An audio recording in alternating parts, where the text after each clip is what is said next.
సంక్రాంతికి ఊర్ల నుంచి తిరిగి హైదరాబాద్ వస్తున్న వారితో రహదారులు రద్దీగా మారాయి. నార్కట్పల్లి వద్ద పరిస్థితిని మా ప్రతినిధి ఈశ్వర్ ప్రత్యక్ష ప్రసారం ద్వారా అందిస్తారు.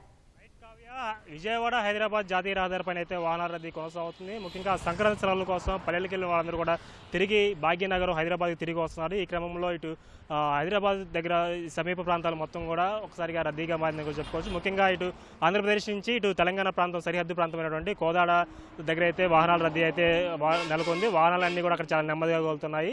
తర్వాత ఇక్కడ గుంటూరు నుంచి హైదరాబాద్ వచ్చే వారందరూ కూడా మిర్యాలగూడ వద్ద కూడా కాస్త వాహనాలన్నీ కూడా ఆగి నెమ్మదిగా వెళ్తున్న పరిస్థితి ఉంది. ముఖ్యంగా ఇటు గుంటూరు నుంచి హైదరాబాద్ వచ్చే వాహనాలన్నీ కూడా దారి మళ్లింపు చర్యలు అయితే కొనసాగుతున్నాయి. ముఖ్యంగా మిర్యాలగూడ నుంచి హాలియా, చింతపల్లి, మాల్ ఈ విధంగా హైదరాబాద్ తరలిస్తున్నారు. అదేవిధంగా గుంటూరు నుంచి మాచర్ల మీదుగా కూడా నాగార్జునసాగర్ హైవే మీదుగా ఇటు హైదరాబాద్ అన్నిటికీ కూడా వాహనాలన్నీ కూడా తరలిస్తున్నారు. అయితే ఈ ఎక్కడా కూడా వాహనాలకి ఈ ట్రాఫిక్ సమస్య తలెత్తకుండా కూడా పోలీసులు అయితే పకడ్బందీగా ఏర్పాటు చేశారు. ముఖ్యంగా ఈ నల్గొండ జిల్లా పరిధిలో మొత్తం కూడా 450 మంది పోలీసు సిబ్బందిని ఏర్పాటు చేసి ఈ ప్రధాన కూడళ్ల వద్ద ట్రాఫిక్ సమస్య తలెత్తకుండా కూడా ఎప్పటికప్పుడు ట్రాఫిక్ని కూడా ఎప్పటికప్పుడు పోలీసులు అయితే క్రమబద్ధీకరిస్తున్నారు. ముఖ్యంగా ఇక్కడ నల్గొండ జిల్లా పరిధిలో చూసుకుంటే చిట్యాల, పెదకాపర్తి ఈ రెండు కూడా ఇక్కడ ఫ్లైఓవర్ నిర్మాణాలు జరుగుతున్నాయి. అయితే వాహనాలన్నీ కూడా కాస్త నెమ్మదిగా కలుగుతున్న పరిస్థితి ఉంది. ఈ తర్వాత చౌటప్పల ప్రాంతంలో కూడా అక్కడ ఫ్లైఓవర్ నిర్మాణాల కారణంగా అక్కడ కూడా కాస్త ప్రధాన కూడలు కావడంతో అక్కడ వాహనాలన్నీ కూడా నెమ్మదిగా కలుగుతున్నాయి. ప్రస్తుతం అయితే ఎక్కడ కూడా వాహనాలన్నీ కూడా ఆగకుండా వెళ్తున్న పరిస్థితి ఉంది. అయితే కోదాడ ఈ సరిహద్దు ప్రాంతం కాబట్టి ఇటు తెలంగాణకి ఇటు ఏపీకి రెండు సరిహద్దు ప్రాంతాలు కాబట్టి అక్కడైతే కాస్త రామాపురం క్రాస్ రోడ్డు వద్ద అయితే వాహనాలన్నీ కూడా చాలా నెమ్మదిగా కలుగుతున్నాయి. ఆ తర్వాత ఎక్కడ కూడా వాహనాలన్నీ కూడా ఆగకుండా ఎప్పటికప్పుడు వాహనాలన్నీ కూడా వెళ్తున్నాయి.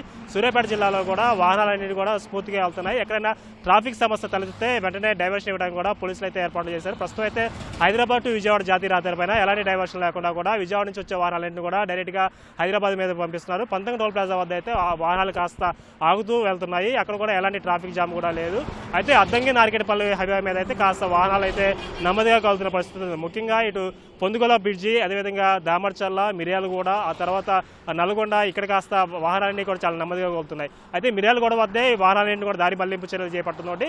మిర్యాలగూడ నుంచి హాలియా, చింతపల్లి, మాల్ మీదుగా హైదరాబాద్ అన్ని కూడా తరలి వెళ్తున్నాయి. ప్రస్తుతం అయితే హైదరాబాద్ టు విజయవాడ జాతీయ రహదారిపైన అయితే వాహనాలన్నీ కూడా చాలా స్మూత్గా వెళ్తున్నాయి.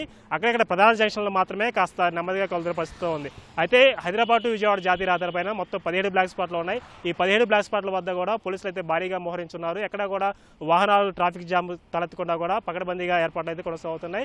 నల్గొండ జిల్లా పరిధిలోనే సుమారు 450 మంది పోలీసులు అయితే ఇక్కడ ఈ ట్రాఫిక్ సమస్యలు తలెత్తకుండా కూడా ఏర్పాట్లు అయితే చేస్తున్నారు. అదేవిధంగా సూర్యాపేట జిల్లాలో కూడా సుమారు 350 మంది పోలీసులు అయితే ఉన్నారు. యాదాద్రి భువనగిరి జిల్లాలో మొత్తం 250 మంది పోలీసులు అయితే ఇక్కడ ప్రధాన జంక్షన్ల వద్ద ఉండి వాహనాలని కూడా స్ఫూర్తిగా వెళ్ళేదంగా కూడా పకడ్బందీగా ఏర్పాట్లు అయితే కొనసాగుతున్నాయి. ప్రస్తుతం అయితే హైవే మీద అయితే వాహనాల రద్దీ అయితే స్వల్పంగా ఉందని చెప్పుకోవచ్చు. ఎక్కడా కూడా బాలు తీరే పరిస్థితి కూడా లేదు. ఇది హైవే పైన ఉన్నటువంటి తాజా సమాచారం. Over to you.